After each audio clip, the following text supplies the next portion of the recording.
माझे बाबा पोलीस दलात मोठ्या पदावर मोठे अधिकारी होते, त्यामुळे त्यांचा स्वभाव फार कडक होता. मी, माझा लहान भाऊ आणि आईवडील असे छोटेसे कुटुंब होते. जर शेजारचे लहान मुलं जर आमच्या घरात आले तर ती मुले मस्ती न घालता सोफ्यावर शांत बसत, कारण त्यांना सुद्धा माझ्या वडिलांचा कडक स्वभाव माहीत होता. तसे मी माझ्या वडिलांची खूप लाडकी होते, पण वडिलांचा कडक स्वभाव आणि शिस्त आमच्या अंगीकारली होती. लग्न झाल्यावर मी माझ्या सासरच्या घरी निघाले तेव्हा एवढ्या कडक स्वभावाचे माझे बाबा एखाद्या लहान मुलासारखे रडत होते. पाठवणीच्या वेळी ज्या गाडीतून आम्ही चाललो होतो त्या गाडीत माझा नवरा, माझी नणद आणि इतर लोक होते.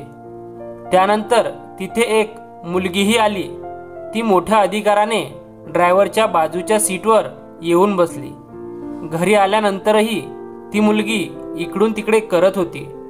प्रत्येकाच्या तोंडातून तिचेच नाव निघत होते. ती सगळ्यांशी खूप मिळून मिसळून बोलत होती. मला वाटलं ती माझ्या नवऱ्याची कोणी नातेवाईक असेल. त्यानंतर 1-2 दिवसांनी मला कळलं की ती कोणी नातेवाईक नसून शेजारच्या घरात राहणाऱ्या मावशीची मुलगी आहे. तिची मैत्री माझ्या नणद आणि सासूबाई सोबत होती. दिवसभर ती इथेच असायची. रात्री 12-1 पर्यंत तिची आई आणि ती मुलगी इथे गप्पा मारत बसायच्या. इथे शेजारी त्या दोघी मायलेकीच राहतात. तिच्या वडिलांची पोस्टिंग दुसऱ्या गावी झाली होती. तासनतास इथे बसून सगळ्यांशी हसत हसत बोलण्याची त्यांची वृत्ती मला फार विचित्र वाटत होती. दिसायला सुंदर आणि बिनधास्त असल्यामुळे सर्व तिच्यावर आकर्षित व्हायचे. ती खूप फ्रेंडली होती. ती कधीही कोणाशीही गप्पा मारत बसायची. तिचे असे वेळी अवेळी येऊन कोणाशीही गप्पा मारणे मला खूप विचित्र वाटत होते, कारण माझ्या माहेरच्या घरचं वातावरण खूप वेगळं होतं. असे कोणाशी गप्पा मारण्याची आम्हाला कधी परवानगी नव्हती. प्रत्येक गोष्टीला मर्यादा होत्या. वेळेवर येणं जाणं, खाणं पिणं सगळं काही नियमानुसार. आणि इथले सासरच्या घरातील वातावरण माझ्या माहेरच्या घरापेक्षा खूप वेगळे आणि विचित्र होते. जवळपास सर्व पाहुणे आपापल्या घरी गेले होते. तिथे फक्त एका काकांची फॅमिली थांबली होती, कारण त्यांनी फिरायला जायचा प्लॅन केला होता. फिरायला जाण्यासाठी दुसऱ्या दिवशी सर्वजण तयार झाले, तरी पण ते सर्व निघायला का उशीर करत आहे हे मला समजत नव्हते. त्यानंतर मला समजले की हे सर्व शेजारच्या त्या मुलीची वाट पाहत आहे. ती पण सोबत येणार होती. मला तर खूप राग आलता. प्रत्येक वेळी तिचे सोबत येणे महत्त्वाचेच आहे का? माझ्या मनात नसतानाही ते माझ्या तोंडून निघून गेले. असं करा, तिलाच घेऊन जा. माझ्यापेक्षा तिचेच येणे महत्त्वाचे आहे. इथे घरातील लोकांना बसायला जागा नाही. तिचे येणे एवढे गरजेचे आहे का? तिच्याशिवाय ट्रिप होऊ शकत नाही का? तिला घेणे आवश्यक आहे का? मग इतर कोणी का राहावे? मी थांबेन. असे करा की तुम्ही लोक जाऊन या. असे बोलल्यावर लगेच मला कळले मी चुकीचे बोलले आहे. म्हणून मी लगेच माफी मागितली. अचानक माझ्या तोंडून हे शब्द निघाले. वाईट नका वाटून घेऊ, पण मला ही गोष्ट खूप विचित्र आणि वाईट वाटली. मी असं बोलल्यावर सगळे गप्प बसले. इतक्यात दार ठोठावले आणि तीच मुलगी दारात तयार होऊन उभी होती. मी तिला एकदम नॉर्मल होऊन म्हणाले की आली का? ये. ती मुलगी म्हटली, वहिनी मला अर्जंट काम आले आहे, त्यामुळे मी येऊ शकत नाही. ती नाही म्हटल्यावर घरच्यांना वाटले की तिने सर्व ऐकले आहे. त्या दिवसापासून आमच्या घरात तिचं येणं जाणं खूप कमी झाले होते. पण ही एकच गोष्ट नव्हती. सासरच्या घरात जमून घेणे थोडे कठीण होतं. त्यांच्या एका खास मित्राची मुलं सोफ्यावर इकडून तिकडं उड्या मारत होते. त्यांचा भाऊ आणि खास मित्र माझ्यासोबत दिवसभर मनमोकळेपणाने माझी मस्करी करायचे.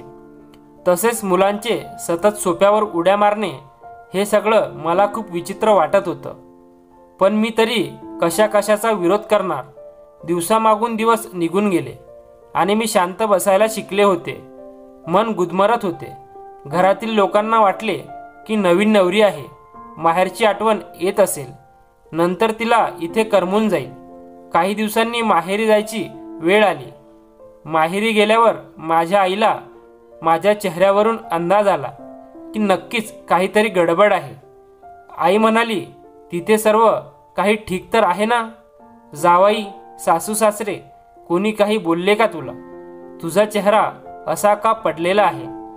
मी आईला सर्व काही सांगितले आणि माझ्या आईने मला सल्ल्याच्या रूपात एक शिकवण दिली. ती आजपर्यंत माझ्या कामी येत आहे. मी म्हणाले, आई, मी माझ्या गुणांनी कोणाला प्रभावित करू शकत नाही. बाहेरच्या लोकांची घरात खूपच ढवळाढवळ आहे. माझे ऐकून आई हसली आणि म्हणाली, प्रत्येक घरात ज्याचे त्याचे वेगळे वातावरण असते. तुझ्या बाबांचा कडक स्वभाव असल्यामुळे आपल्या घरात वातावरणच तसे होते. तू कधी घरात आणि शेजारी हसून खेळून राहिली नाही. प्रत्येकाची आपल्या मुलांना सांभाळण्याची व संस्कार लावण्याची पद्धत वेगळी असते. कुणाच्या घरात फ्रेंडली वातावरण असते तर कुणाच्या घरात कडक वातावरण असते. तसेच तुझ्या माहेरच्या घरी त्या सर्वांना एकमेकांशी हसून खेळून राहण्याची सवय आहे. तुला तिथे जुळून घेणे खूप कठीण गेले आहे हे मला माहीत आहे. एवढ्या वर्षानुवर्षे अंगीकारलेली सवय तू लगेच कशी सोडू शकते? त्या घरात तसे वातावरण आहे म्हणूनच तुला तिथे सर्व विचित्र वाटतंय. आता तुला तुझ्या स्वभावात बदल करावा लागेल. आईचं बोलणं मला माझ्या बाजूंचे वाटले. मी लगेच म्हणाले, हो, मी तेच म्हणत होते. ते मला म्हणतात की सगळ्यांशी मिळून मिसळून हसून राहण्याचा प्रयत्न करा, चेष्टा मस्करी करत जा. असे केले तरच तू सर्वांमध्ये मिसळू शकेल, सर्वांना समजून घेऊ शकेल. पण आई, त्यांचा सगळ्यांचा स्वभाव खूप वेगळा आहे. आई म्हणाली, तू बरोबर आहे, पण तू विचार कर की तू गेल्यावर ते लोक आपल्या स्वभावात बदल कसं काय करतील. जर गरम भात मधून खाल्ला तर त्यात तुझेच हात भाजतील. त्याला थंड करून साईडने खा, जेणेकरून तू त्यांचा पुरेपूर आनंद घेऊ शकेल. हे खरं होतं. मला खरंच सगळं मिळवायची घाई होती. सासरच्या घरी जुळवून घेण्याचा तो पहिला धडा मला माझ्या आईने शिकवला. आईची शिकवण मी पाळली आणि माझ्या वागण्यात आपोआप बदल झाला. त्यासोबतच घरात राहणारे सर्वजण माझ्यावर अपार प्रेम करू लागले. हळूहळू घरातील लोक माझ्याशी जोडले जात होते.